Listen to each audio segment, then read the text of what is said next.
తాజా వార్తలను అందిస్తున్న కడప తెలుగు న్యూస్ కు స్వాగతం. కడప జిల్లా జమ్మలమడుగులో ప్రభుత్వ కార్యాలయాల సముదాయం వద్ద తీవ్ర పారిశుద్ధ సమస్యలు వెలుగులోకి వచ్చాయి. ఒకే ప్రహరీలో సుమారు 13 ప్రభుత్వ కార్యాలయాలు పనిచేస్తున్నప్పటికీ అక్కడి పరిసరాలు పూర్తిగా గలీజుగా మారాయి. కార్యాలయాల ప్రాంగణాల్లో మద్యం బాటిళ్లు, తినిపడేసిన బిర్యానీ బాక్సులు చెత్తగా పేరుకుపోయాయి. ఈ చెత్త కారణంగా పందులు సంచరిస్తూ ప్రజలకు ఇబ్బందులు కలిగిస్తున్నాయి. అంతేకాకుండా కొందరు అక్కడే పేకాట ఆడడం, అలాగే మూత్ర విసర్జన చేయడం వంటివి జరుగుతున్నాయి. దీంతో ప్రభుత్వ కార్యాలయాల పరిసరాలు పూర్తిగా అశుభ్రంగా మారిపోయాయి.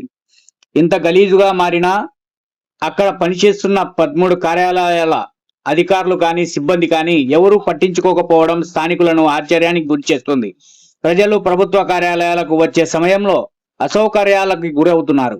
అయితే మరోవైపు ప్రభుత్వం మరియు జమ్మలమడుగు ఎమ్మెల్యే ఆదినారాయణ రెడ్డి ఆధ్వర్యంలో ప్రాంతంలో పలు అభివృద్ధి కార్యక్రమాలు శరవేగంగా జరుగుతున్నాయి.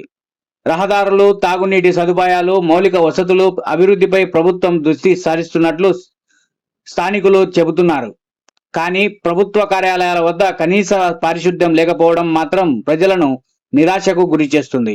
ఇప్పటికైనా సంబంధిత అధికారులు స్పందించి కార్యాలయాల పరిసరాలను శుభ్రపరిచి పారిశుద్ధ్యాన్ని మెరుగుపరచాలని స్థానికులు కోరుతున్నారు.